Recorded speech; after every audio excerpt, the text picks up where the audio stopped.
بسم اللہ الرحمن الرحیم۔ بنی اسرائیل کا ایک شخص چوری کی نیت سے گھر میں داخل ہوا اور جو کچھ مال اس کے ہاتھ لگا وہاں سے اٹھایا اور اپنے گھر پر پہنچ گیا۔ اگلے ہی روز جب وہ گھر میں تنہا تھا، شیطان اس کے پاس آیا اور کہا، کل تو نے جو کام انجام دیا ہے میں اس سے واقف ہوں، لیکن جب بھی کوئی انسان برا کام انجام دیتا ہے تو مجھے بے حد خوشی ہوتی ہے، لیکن اگر میں چاہوں تو بادشاہ سے تیری شکایت کر دوں اور تجھے سخت سزا دلواؤں۔ وہ شخص بے حد گھبرا گیا اور شیطان کی منت سماجت کرنے لگا۔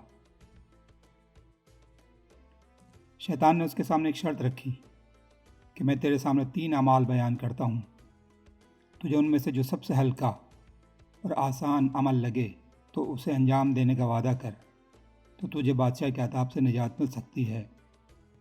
پہلا یہ کہ تو اپنے والدین کی توہین کر اور انہیں اذیت دے اور انہیں اپنے ہاتھوں سے نقصان پہنچا۔ دوسرا یہ کہ فلاں جگہ پر ایک مومن رہتا ہے، اس کو قتل کر دے۔ اور تیسرا یہ کہ ایک گلاس شراب کا پی لے۔ اس شخص نے اپنی عقل کے مطابق سوچا کہ والدین کو اذیت دینا تو گناہ کبیرہ ہے، اور کسی مومن کو قتل کر دینا تو اس سے بھی بڑا گناہ ہے۔ ان تینوں گناہوں میں سب سے ہلکا اور بے ضرر گناہ شراب پینا ہے۔ اس سے میں اپنے والدین کو اذیت دینے اور کسی مومن کو قتل کرنے کے گناہ سے محفوظ رہوں گا۔ میں گناہ پر مجبور ہوں تو بہتر ہے کہ سب سے کم تر گناہ کو انجام دوں۔ چنانچہ وہ شخص شراب پینے پر تیار ہو گیا۔ شیطان اس کے اس انتخاب پر اتنا خوش ہوا کہ اس کے شاگرد اس کی خوشی پر حیران رہ گئے اور اس سے سوال کیا کہ آپ اتنا خوش کیوں ہیں؟ شیطان نے جواب دیا کہ ابھی دیکھ لینا کہ میری خوشی کی کیا وجہ ہے۔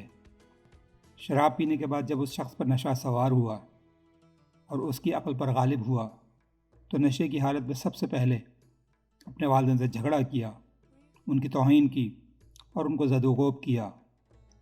پھر اسی مومن کے گھر جا کر اس کو قتل کیا جس کو قتل کرنا گناہ کبیرہ سمجھتا تھا۔